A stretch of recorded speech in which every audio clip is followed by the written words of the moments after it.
The transport shuttle glided silently through the void of space, carrying its precious cargo toward the gleaming structure of Harmony Prime Station. Inside, Dr. Maya Chen sat calmly, reviewing her datapad while three teenagers pressed their faces against the viewing windows. "Look at that one. It has 6 arms." Jamal pointed excitedly at a passing vessel. "Focus, please," Maya said with a gentle smile. "We represent Earth today. First impressions matter." Akiko pulled away from the window, smoothing down her academy uniform. "Dr. Chen, do you think they'll actually be scared of us?" "The report said some species find humans intimidating," Diego added, his voice uncertain. "Something about Earth being a Class 1-2 death world." Maya closed her datapad and looked at her 3 students with kind eyes. "Listen carefully. Yes, Earth is classified as a death world by galactic standards. Yes, some species might be nervous around us at first, but we're here to learn together and build friendships. Show them who we really are through our actions." The shuttle docked with a soft hiss. The doors opened to reveal the grand entrance hall of Galactic Interspecies Academy. Hundreds of beings from across the galaxy filled the space, their forms ranging from the familiar to the absolutely extraordinary. Crystal beings that sparkled with inner light stood beside flowing creatures that seemed made of liquid metal. Furry quadrupeds chatted with floating jellyfish-like entities enclosed in hovering water spheres. As the human delegation stepped into the hall, a wave of silence spread outward from their position. Conversations stopped mid-sentence. Several beings took visible steps backward. "Is it just me, or did everyone just move away from us?" Jamal whispered from the corner of his mouth. "Keep smiling," Maya whispered back. Natural and friendly. A tall, crystalline being approached them, each step producing a soft, musical chime. The light refracted through its body in rainbow patterns. "Welcome, Earth Delegation. I am Headmaster Quell. We are honored to have humanity join our academy." Despite the welcoming words, Quell maintained a distance of at least 2 meters. "Thank you, Headmaster," Maya said, bowing slightly. "We're grateful for this opportunity." Quell gestured toward the assembly hall. "Orientation begins shortly. Your students will receive their team assignments and living quarters. I must mention, we have taken special precautions for your comfort and the safety of all species involved." "Special precautions?" Akiko asked. "Your quarters have been reinforced, your environmental controls calibrated to handle Earth's extreme atmospheric requirements, and medical staff have been briefed on human physiology." Quell paused. "We understand your species requires dangerous levels of oxygen to survive." Diego blinked in confusion. "Dangerous? 21% oxygen concentration is considered highly volatile by most galactic species," Quell explained. "But please, do not worry. We have managed such challenges before." The 4 humans exchanged glances, but said nothing. The orientation hall could seat thousands, and nearly every spot was filled. The human students were directed to seats in a section that, they noticed, remained conspicuously empty around them. A 3-meter radius of vacant chairs surrounded their assigned places. "This feels weird," Jamal muttered, settling into his seat. A small voice came from behind them. "Excuse me. May I sit here?" They turned to see a Zenthari student, a being roughly their height with soft purple fur covering its entire body, large eyes that seemed to take up half its face, and delicate 6-fingered hands clasped nervously together. "Of course," Akiko said brightly, patting the seat beside her. The Zenthari hesitated, then slowly moved forward and sat down, leaving one empty seat between itself and Akiko. "I am Vix. This is my first cycle at the academy." "Mine too. I'm Akiko. These are Jamal and Diego." "I know who you are," Vix said quietly. "Everyone knows the humans have arrived. There has been much discussion." "Good discussion?" Diego asked hopefully.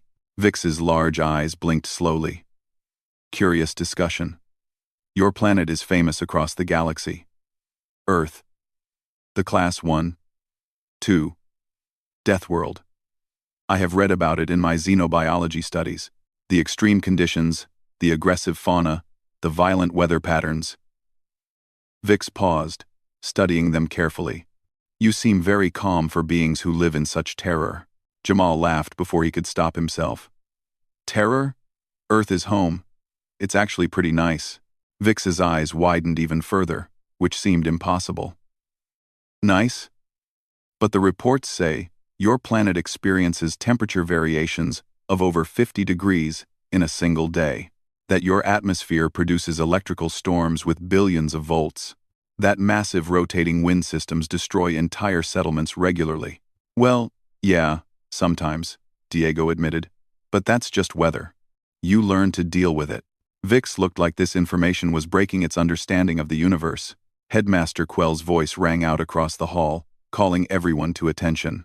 The orientation began with a welcome speech, followed by an explanation of the Academy's purpose. To bring together species from across the galaxy. To share knowledge. To build understanding, and to prepare the next generation for peaceful cooperation. This semester, you will participate in our survival training program, Quell announced. Mixed species teams will face simulated environments from across the galaxy. You will learn to work together, to appreciate different perspectives, and to overcome challenges as a unified group. Excitement buzzed through the hall. Vix leaned closer to Akiko, though still maintaining careful distance. The survival simulations are meant to be very difficult. Last year, only 60% of teams completed all challenges. Sounds fun, Akiko said genuinely. Vix stared at her. Fun? You find the concept of simulated danger enjoyable? Before Akiko could answer, a massive holographic display appeared above the stage, showing team assignments. Students crowded forward to find their names. There, I'm on Team 7, Jamal called out. He read the other names listed under his team number, noting the species designations beside each. Then he saw several of those same students in the crowd, looking at the display with expressions he could only describe as panic. One alien student, a being that looked like a walking fern with tiny flowers for eyes, simply collapsed onto the floor in a dead faint. What just happened? Diego asked. Vix looked at the unconscious plant being, then back at the display, then at Jamal. That is pollen of the Florian species. Gentle beings, very peaceful, very sensitive. Vix's voice dropped to a whisper. Pollen has just learned they are assigned to your team, Jamal, along with Keswick the Drenai and myself. That's great, we're teammates. Jamal extended his hand for a handshake.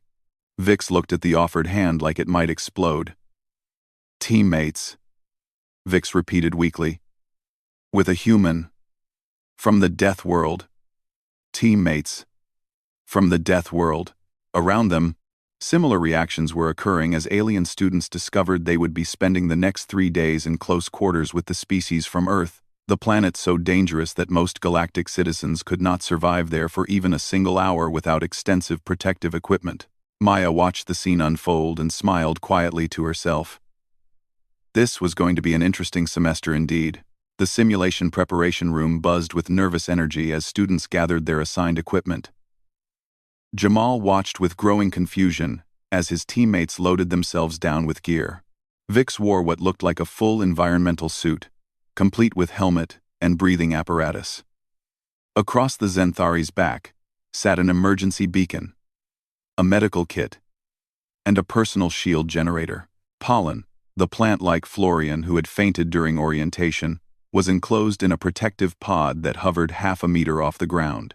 Keswick, the aquatic Drenai, wore a moisture suit that constantly pumped water across their blue-scaled skin, along with enough survival equipment to stock a small ship. Is all that really necessary? Jamal asked, gesturing at the mountain of gear. Vix's large eyes blinked behind the helmet visor. Jamal, we are entering a Class 3 environment. The danger level is moderate. Of course, protection is necessary. But it's just a forest simulation, right? Just a forest? Keswick's voice bubbled through their suit speakers. Forests contain uneven terrain, unexpected obstacles, and unpredictable environmental factors. The safety protocols exist for good reason. Jamal looked down at his own outfit, standard academy jumpsuit, comfortable boots, a small water bottle clipped to his belt. The equipment officer said, I didn't need anything else. Perhaps they made an error. Pollen suggested gently from within the hovering pod.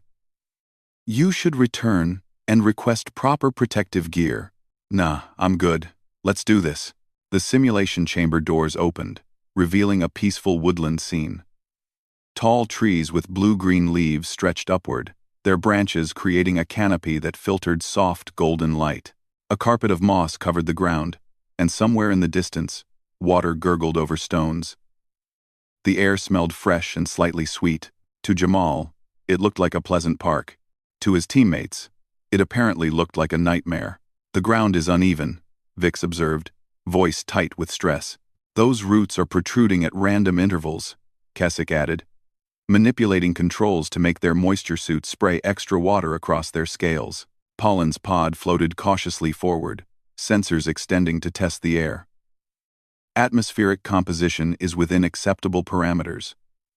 But there are organic particles suspended in the air, possible allergens. Jamal stepped onto the moss and started walking, his boots finding easy purchase on the soft surface. Come on, team. We need to reach the checkpoint before dark. Behind him, his teammates advanced with extreme caution. Vix took small, careful steps, testing each footfall before committing their weight. Keswick's moisture suit made walking difficult, causing them to stumble over the smallest obstacles. Pollen's pod navigation system kept beeping warnings about the irregular terrain. They had covered maybe 20 meters when the first drops of rain began to fall. The reaction was immediate and dramatic. Vix let out a sound that might have been a scream. Throwing their arms over their helmeted head, Keswick activated their personal shield, creating a shimmering barrier above them. Pollen's pod sealed completely, turning into a smooth sphere. It's attacking, Vix shouted. The deadly precipitation has begun. Jamal stopped and turned around, raindrops pattering harmlessly against his face and shoulders. Guys, it's just rain.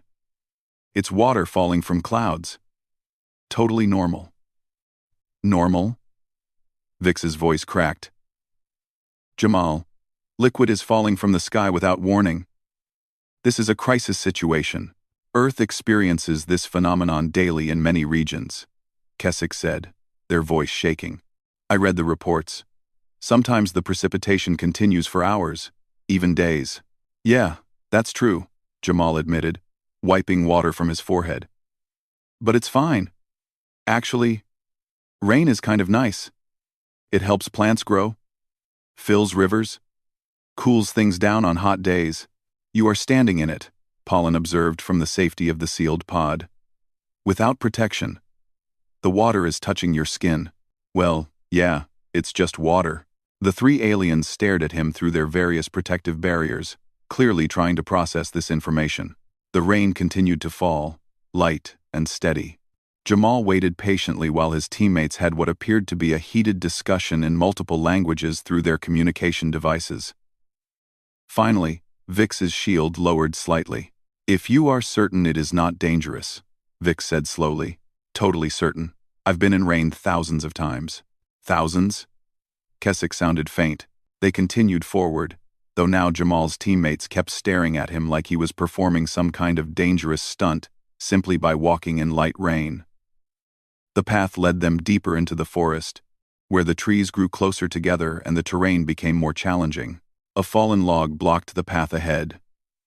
Jamal simply stepped up onto it, walked across its length, and hopped down the other side. Behind him, his teammates approached the obstacle like it was a complex puzzle requiring careful engineering. We should calculate the safest route around, Keswick suggested, or request equipment to create a stable bridge, Pollen added. Vix studied the log carefully. The surface appears unstable. Organic decay has compromised its structural integrity in unpredictable ways. Or, Jamal called back, you could just climb over it. I'll help if you need. One by one, with much encouragement and assistance from Jamal, his teammates managed to cross the log. Each treated it like a major accomplishment. The checkpoint was supposed to be a simple waypoint, but getting there took 3 times longer than scheduled, because every small challenge became a major obstacle for the over-equipped, overcautious alien students. By the time they reached the marker, Jamal had helped Vix across 2 more logs, pulled Keswick out of a shallow puddle, and guided Pollen's pod around 17 different, dangerous irregularities in the terrain. They stopped to rest beside a small stream. The water flowed gently over smooth stones, creating a peaceful sound. The rain had stopped, and beams of sunlight broke through the canopy, making everything sparkle. This environment is rated Difficulty 3, Vic said, consulting a data pad. It is considered moderately challenging by galactic standards. Yet you navigate it as if it were a level 1 safe zone. Jamal shrugged, sitting on a rock beside the stream. I guess it just doesn't seem that hard. Back home, I go hiking with my family on trails way rougher than this. Rougher than this? Pollen's flowers trembled. Voluntarily? Sure, it's fun. Good exercise, nice views, quality time together. Your family engages in recreational difficulty, Keswick said slowly, as if testing the words. For enjoyment?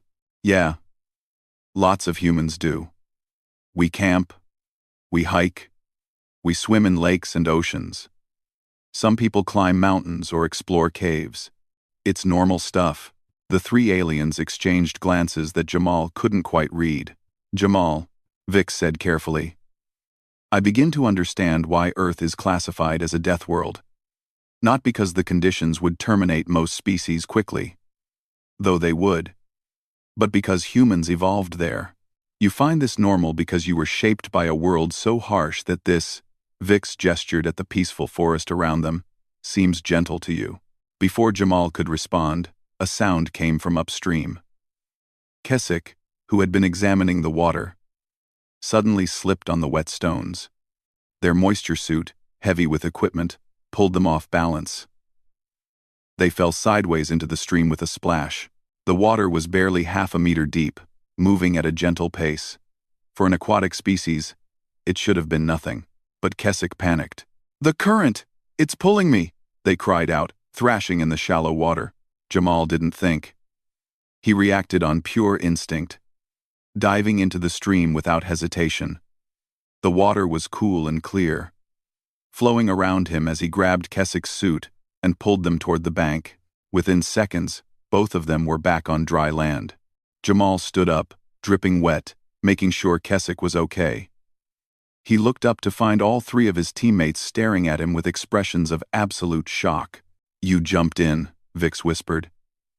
You jumped into moving water without protective equipment. Without planning.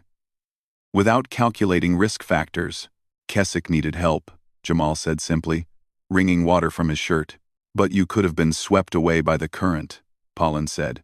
Jamal looked at the gentle stream, then back at his teammates. That current? I've swum in way stronger water at the beach. This was nothing. The three aliens looked at each other, then at Jamal, then at the stream that had seemed so dangerous to them just moments ago. Something had changed in how they saw their human teammate. Jamal could feel it, though he wasn't quite sure what it meant. The Academy Medical Bay hummed with activity as Dr. Chen arrived to check on the simulation teams. She found Keswick resting in a specialized water tank, while medical staff monitored their vitals. Surrounding the tank were at least 15 curious alien students and 3 medical officers, all staring at something on a display screen. What's going on here? Maya asked. A medical officer, a being that resembled a floating cluster of glowing orbs, turned toward her. Dr. Chen, we are examining your student Jamal's biological readings from the simulation. The data is quite remarkable. Is he all right? All right? He is perfectly healthy. That is what astonishes us. The officer gestured at the screen showing Jamal's vital signs. He entered cold water without preparation, performed physical exertion in wet clothing, experienced rapid temperature changes, and his body simply adjusted. No shock, no stress response beyond normal ranges. His species regulates itself automatically. Maya smiled. That's fairly standard for humans. We're adaptable. Adaptable, the officer repeated softly. Yes. I suppose that is one word for it. By evening, word had spread throughout the entire academy about the human who had jumped into moving water to save a teammate. Students whispered in corridors, shared recordings from the simulation, and debated what it meant. The common room was packed when Dr. Chen agreed to give an impromptu presentation about Earth. Maya stood before an audience of hundreds, representing 23 different species. Jamal, Akiko, and Diego sat in the front row, slightly embarrassed by all the attention. "Thank you all for coming," Maya began, displaying an image of Earth from space on the holographic projector. "I understand there's been considerable interest in understanding why humans behave the way we do. To explain that, I need to tell you about our home." The image zoomed closer, showing continents and oceans. Earth is a Class 1-2 death world by galactic standards. Let me explain what that means in practical terms. She changed the display to show atmospheric composition. Our air contains 21% oxygen. I've learned this concentration would be toxic to 60% of species in this room. Some of you would actually combust in our atmosphere. Nervous whispers filled the room. Our temperature ranges are extreme. In a single location, temperatures can swing 50 degrees within hours. Some parts of Earth regularly experience cold that would freeze most species solid. Other parts have heat that would cook you in minutes. The display showed images of blizzards, deserts, and tropical storms. Our weather is violent and unpredictable. We have storms that produce winds strong enough to throw vehicles through the air. We have rotating columns of air called tornadoes that destroy everything in their path. We have hurricanes that span hundreds of kilometers. A student near the back raised a tentacle. "But surely you shelter during these events?" Diego laughed from the front row. "My grandmother lived through Hurricane Maria. She stayed in her house the whole time, then went out the next day to help neighbors clean up." The audience gasped collectively. Maya continued. "Our planet is geologically active. The ground literally shakes and splits open. Mountains explode with molten rock. Waves as tall as buildings crash onto shores. And yet," Vic spoke up from the middle of the room, "humans build homes in all these places. You live on islands threatened by waves. You construct cities near exploding mountains. You inhabit regions where the ground shakes regularly." "Yes," Maya confirmed, "because Earth is our home. We adapt to its challenges." Akiko stood up, turning to face the audience. "Can I share something? Last summer, I went camping with my family in the mountains. We hiked for 3 days, carrying everything we needed on our backs. It rained 2 of those days. We slept on the ground in thin fabric tents. One night, a thunderstorm passed right over us." She smiled at the memory while the alien students looked horrified. "The lightning was so bright, the thunder so loud it shook the ground. And you know what? It was beautiful. We sat at the entrance of our tent and watched nature's power on display. My little brother said it was the best part of the trip." "You observed the electrical storm willingly?" a crystalline student asked, voice full of disbelief. "For pleasure? For the experience," Akiko corrected. "Humans don't just survive Earth. We appreciate it. We find joy in its wildness."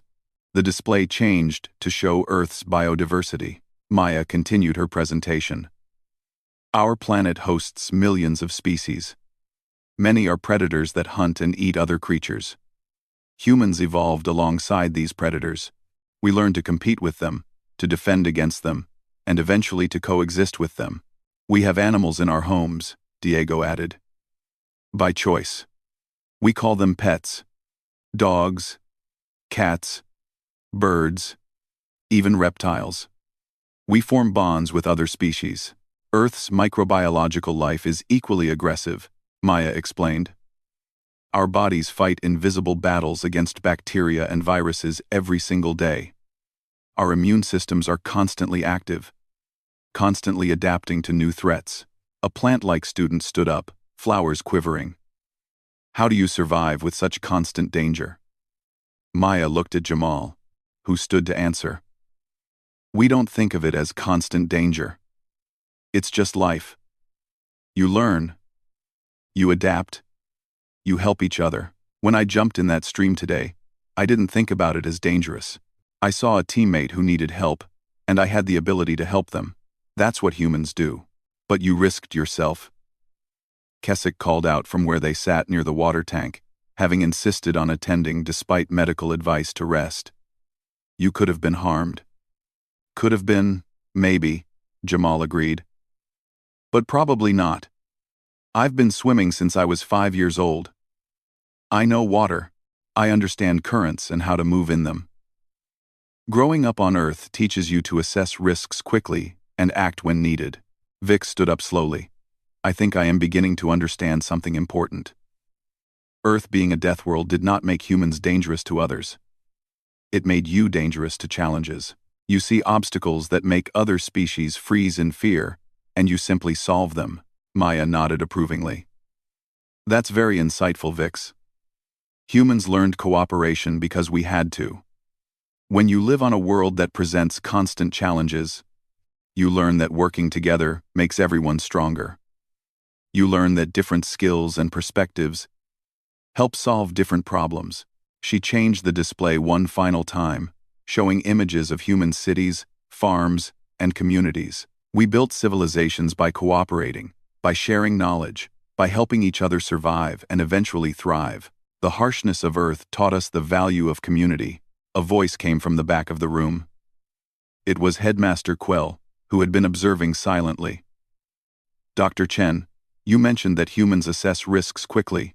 How do you teach your young to make such judgments? Maya considered the question carefully. We expose them to gradually increasing challenges from a very early age. Human children climb trees, swim in pools, ride vehicles, play sports. Each activity carries small risks, and through experiencing these small risks, they learn to evaluate larger ones. We call it building experience. You intentionally expose your offspring to risk? Another student asked, shocked. Calculated risk, Maya corrected. With supervision and safety measures appropriate to their development level. A child who never climbs a tree doesn't learn about heights, gravity, or their own physical limits. A child who never swims doesn't learn about water.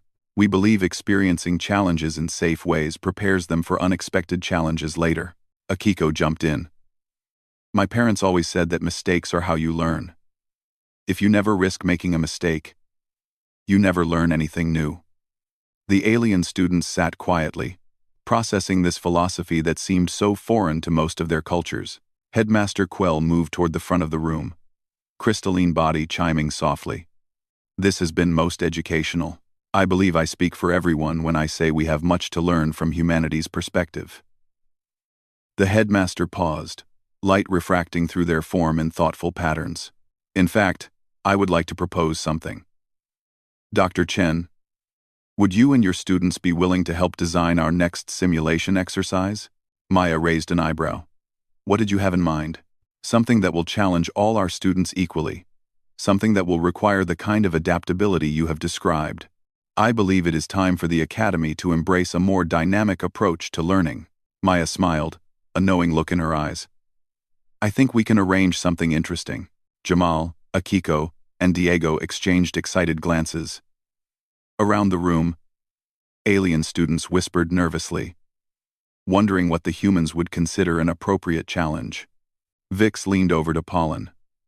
I have a feeling our understanding of difficulty is about to change significantly. Pollen's flowers drooped slightly.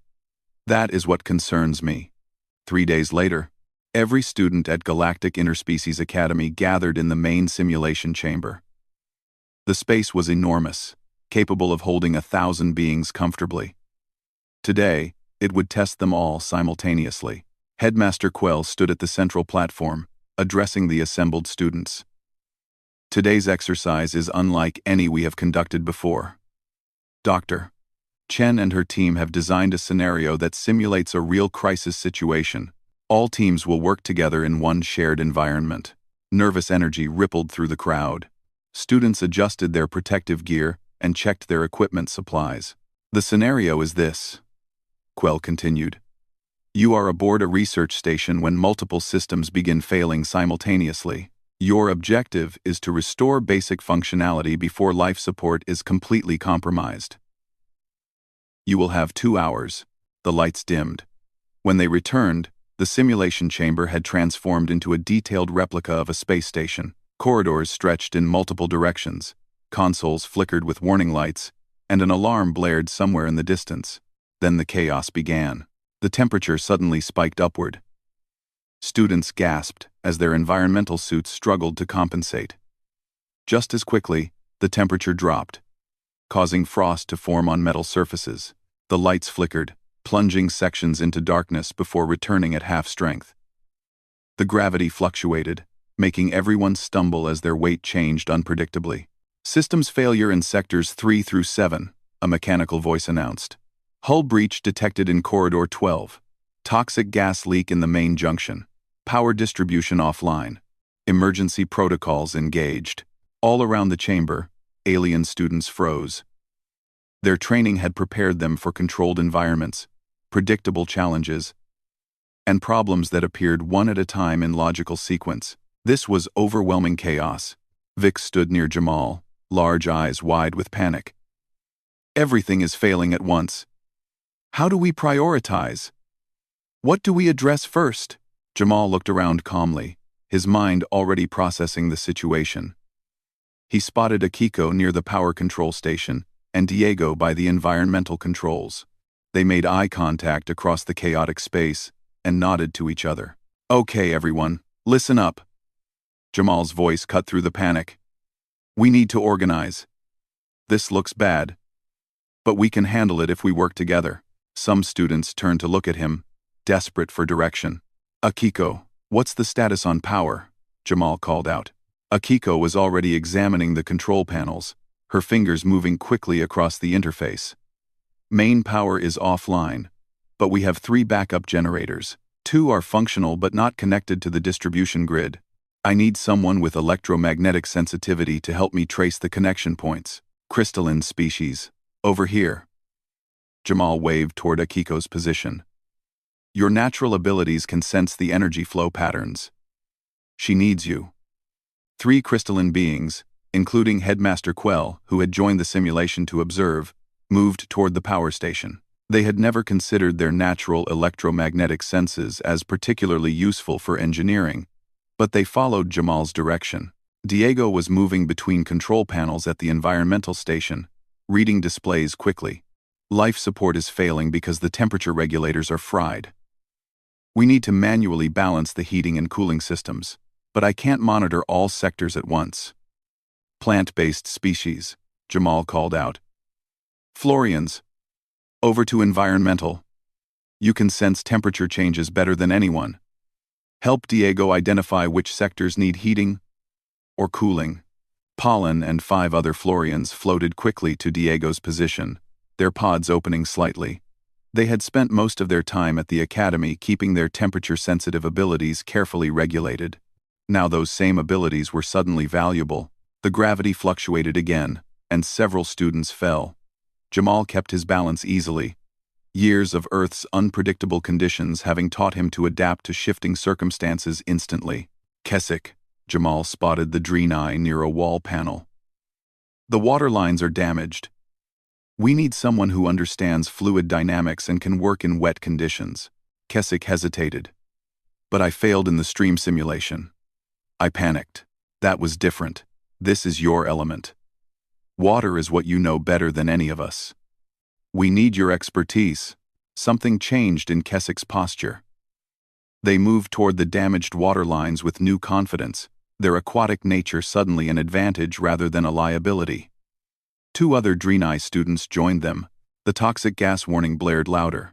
A green mist began seeping from a corridor junction, and students scrambled away from it. "That's the main corridor," Vix shouted. "We cannot pass through toxic gas. We are trapped on this side of the station." Jamal ran toward the gas leak, studying it carefully. He recognized the simulation gas as a harmless visual effect, but his teammates didn't know that. More importantly, treating it as real made the exercise valuable. "We need to seal that corridor and vent the gas." Jamal called back. "Who has the best manual dexterity and can hold their breath longest?" A tentacled species called Rethians stepped forward. "Our respiration cycle allows us to hold breath for extended periods. We have multiple limbs for complex manipulations." "Perfect. I'll guide you through the procedure, but you'll have to do the actual work. Can you handle that? The lead Rethian nodded, multiple tentacles moving with determination. Jamal talked them through sealing the corridor, his voice calm and encouraging. The Rethians worked quickly, their many limbs making simple work of the complex valve system. Within minutes, the gas was contained and venting safely to exterior space. Throughout the chamber, similar scenes were playing out. The human students moved constantly, never staying in one place. Always finding students whose natural abilities matched specific problems. They didn't solve everything themselves. Instead, they connected the right beings to the right challenges. Akiko worked with the crystalline beings, learning to interpret their electromagnetic sense descriptions and translate them into technical solutions. Together, they mapped the entire power grid and began reconnecting generators. Diego coordinated with the Florians, who called out temperature readings from across the station with precision no instrument could match. They created a manual climate control system that actually worked better than the automated one. The gravity fluctuated again, this time more severely. Students who had been standing fell to the ceiling as gravity briefly reversed. The aliens cried out in alarm, struggling to orient themselves. The three human students simply tucked into roles and adjusted, landing smoothly when gravity returned to normal. They were back on their feet and working before anyone else had recovered. "How do you do that?" Vix asked, watching Jamal stand up from what should have been a disorienting fall. The gravity changed without warning. Earth's gravity is constant, but we learn to handle sudden changes in other ways, Jamal explained while helping Vix to their feet. Falling, catching yourself, adjusting your balance quickly. We practice it accidentally as children, when we play, when we trip, when we climb things and slip. Your body learns to react. A new alarm sounded. Warning. Critical system cascade in 15 minutes. Complete repairs or evacuation will be necessary. 15 minutes. A student wailed. We cannot finish in 15 minutes. Yes, we can. Akiko's voice rang out clearly. Power grid is restored. Generators online now. Lights brightened throughout the station.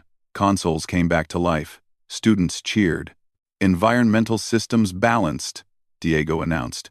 Temperature stabilizing across all sectors. The violent temperature swings eased. Students felt their protective suits relax as conditions normalized. Water pressure restored, Keswick called out. All leaks sealed, and systems pressurized. Gas vented and containment protocols active, the Rethians reported. Students looked around in amazement. The station was still damaged, alarms still sounded, but the critical failures had been addressed. They had done it. Gravity stabilization needs work, Jamal noted, studying a panel. But we have basic life support. That's the priority. The simulation timer showed 3 minutes remaining when the final system came online. Gravity locked at normal levels. The last alarm fell silent, and the emergency lighting switched to standard illumination. The simulation ended.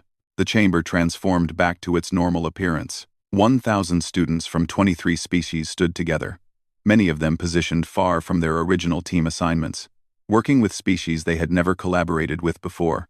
Headmaster Quell moved to the center platform. I have been conducting these exercises for 40 cycles. Never have I witnessed a complete scenario resolution so quickly. The headmaster's crystalline form glowed brighter, and more importantly, never have I seen such effective cross-species cooperation. Students looked at each other, many realizing for the first time that they had worked alongside beings they had previously avoided out of uncertainty or fear. The humans did something remarkable, Quell continued. They did not solve all the problems themselves. Instead, they helped each of us recognize our own unique value.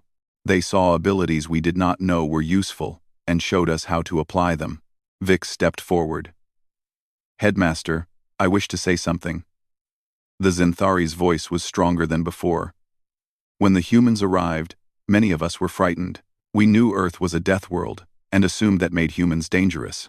But today I understand the truth. Earth's challenges did not make humans harsh. They made humans adaptable, and that adaptability allows them to see potential where others see only obstacles. The Academy auditorium was filled to capacity for the closing ceremony of the survival training module. Students from every species gathered, their conversations creating a blend of sounds that resembled an orchestra tuning before a performance. The atmosphere felt different from orientation day. Where there had been distance and hesitation, now there was connection and curiosity. Headmaster Quell stood at the podium, crystalline form catching the light and scattering rainbows across the assembled crowd. This training cycle has been extraordinary. When we began 3 weeks ago, I wondered if bringing together so many different species would create more challenges than solutions. Today, I know the answer. The headmaster gestured toward the holographic display, which showed highlights from various simulations, teams working together, students helping each other overcome obstacles, moments of discovery and cooperation. Every team successfully completed their assigned challenges. More significantly, 98% of you reported learning something valuable from teammates of different species. These numbers represent the highest success rate in Academy history. 1. Applause rippled through the auditorium in various forms: clapping, clicking, humming, and other species-specific expressions of approval. However, I must acknowledge 3 students whose contributions went beyond completing assignments. Quell's gaze turned toward the human section: Jamal, Akiko, and Diego. The 3 human students made their way to the stage, trying not to look too embarrassed by the attention. As they walked, students they had worked with called out encouragement in multiple languages. These students arrived at our academy from Earth, a Class 1-2 death world, Quell continued. Many of us approached them with caution, even fear. We made assumptions based on classifications and reports rather than actual experience. Vix stood up from the audience. Headmaster, may I speak? Of course, Vix. The Zenthari moved to the front, standing beside the human students. I was one of those who feared the humans at first. I had read about Earth's deadly conditions and believed that beings from such a harsh world would be equally harsh. Vix turned to face Jamal. I was completely wrong. The auditorium fell silent, every being focused on Vix's words. Earth is indeed a death world. The conditions there would eliminate most species in this room within hours. But those terrible conditions did not create terrible beings. They created humans, who learned that when everything is a challenge, you become excellent at overcoming challenges. They learned that when your world is unpredictable, you become adaptable. And most importantly, they learned that when survival is difficult, cooperation becomes essential. Pollen floated forward to join them on stage. I fainted when I learned I was assigned to a team with a human. I am deeply embarrassed by that reaction now. Jamal taught me that my temperature sensitivity, which I always considered a weakness, could be valuable. In the final simulation, I helped regulate environmental systems because I could sense thermal changes, no instrument detected. A human from a death world showed me my own worth. Keswick moved to the stage as well, their moisture suit gleaming under the lights. I am an aquatic being, yet I panicked in water. Jamal saved me without hesitation, then later trusted me to handle the water systems in our crisis simulation. He saw my capabilities when I could only see my failure. That is not the action of someone made cruel by a harsh world. That is someone made compassionate by understanding struggle. More students began standing, moving toward the stage. A crystalline being spoke next. Akiko helped us understand that our electromagnetic senses could solve engineering problems. We spent our lives seeing this as simply how we perceive the world. She helped us see it as a gift we could share. A Rethian extended several tentacles respectfully toward Diego. This human guided us through toxic gas containment, with patience and clarity. He could have done the task himself more quickly, but he chose to teach us instead. Now we carry that knowledge forward. One by one, students shared stories. The human students had helped someone navigate terrain, understand their own abilities, or approach problems from new angles. Each story painted a picture of beings who chose to build others up rather than simply solve problems alone. Headmaster Quell raised a crystalline hand for silence. I have been an educator for many cycles.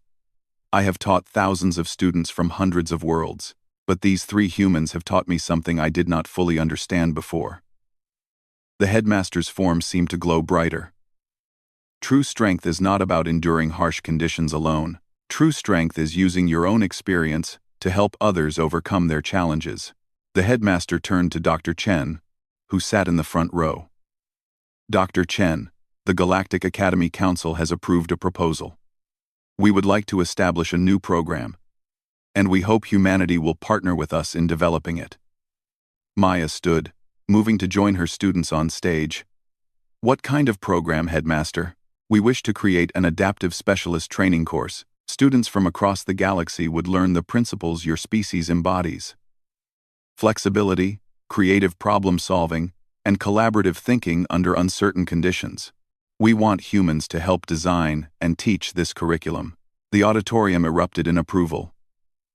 Students from every species showed their support through their various cultural expressions. Maya looked at Jamal, Akiko, and Diego. Then back to Quell. We would be honored to help, but I think my students should be involved in the development process. They understand better than I do what worked in their interactions with classmates. Excellent, Quell agreed. Then let us begin immediately. Jamal, Akiko, Diego, are you willing to help prepare the next generation of galactic citizens for an unpredictable universe? The 3 teenagers looked at each other. Jamal spoke for all of them. Absolutely. But we have one condition. Name it. We want our alien friends involved too. Vix, Keswick, Pollen, and everyone else. They understand what it's like to learn these concepts. They can help us teach them better than we could alone. Vix's large eyes went even wider. You want us to help teach? Of course, Akiko said with a smile. You've already learned the most important lesson. That everyone has unique strengths. Now we help others discover theirs. The auditorium descended into excited conversation as students discussed the possibilities. The barrier between species that had seemed so solid weeks ago had dissolved into collaborative enthusiasm. Later that evening, a smaller group gathered in the Academy's observation lounge. Humans and aliens sat together, looking out at the stars through the massive windows. Vix sat directly beside Akiko now, no longer maintaining careful distance. I have been thinking, Vix said quietly. When you first arrived, I thought Earth's classification as a death world meant it created survivors who only thought about themselves. But that is backwards. Isn't it? What do you mean? Akiko asked. A world that is easy and safe might allow beings to become selfish because they do not need help. But a world that is harsh and challenging teaches the value of helping each other. You survive together or not at all. Jamal nodded. My grandmother used to say that difficult times reveal who people really are. Earth gave us lots of difficult times. We learned to rely on each other. Pollen's flowers brightened with curiosity. Vix, you said you have been thinking. Does this mean you would consider visiting Earth someday? Vix was quiet for a moment, then spoke with determination. Yes. I would like to see the death world that creates such remarkable beings, with proper protective equipment. Of course, Akiko laughed. Though I promise to show you some of the beautiful parts. Thunderstorms over the ocean, mountains at sunrise, forests after rain. Earth is dangerous, but it's also wonderful. Diego leaned back in his chair. You know what's funny? We came here thinking we were just students. Turns out Earth prepared us to be teachers too. Keswick rippled with amusement. Perhaps that is the greatest gift of a death world. It prepares you for anything, including the unexpected role of helping others learn to be prepared. Dr. Chen stood near the window, watching her students interact naturally with beings from across the galaxy. She thought about Earth, with all its challenges and chaos, and felt a deep sense of pride. Humanity had evolved on a world that demanded resilience, and that resilience had become compassion. The Academy's motto appeared on a display screen near the window. Knowledge through unity, strength through diversity. Headmaster Quell appeared beside Maya, their crystalline presence reflecting the starlight. Dr. Chen, I must admit something. When the Council approved humanity's application to join the Academy, many members were hesitant. Some feared what Deathworld beings might bring to our peaceful institution. And now? Maya asked. Now I understand that we needed Deathworld beings precisely because our institution was too peaceful, too controlled, too predictable. The universe is not controlled or predictable. Your students are teaching ours to embrace uncertainty and find strength in adaptability. That may be the most valuable lesson we have ever offered. Maya watched Jamal demonstrate Earth's concept of a handshake to a group of fascinated alien students, each trying to figure out how to perform the gesture with their various appendages. Some had tentacles, some had multiple limbs, some had crystalline structures instead of hands. But they all tried, and they all laughed together when it didn't work quite right. Headmaster, Maya said softly, I think both our species are learning something important here. You're teaching humans that the galaxy is full of incredible diversity.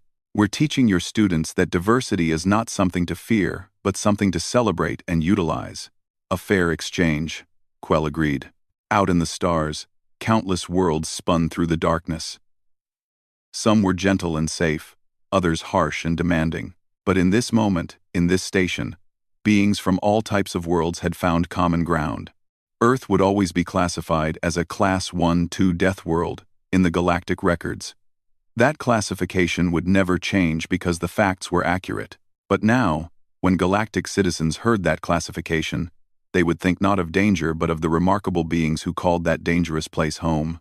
The death world had given humanity many gifts: resilience, adaptability, creativity, and compassion, born from shared struggle.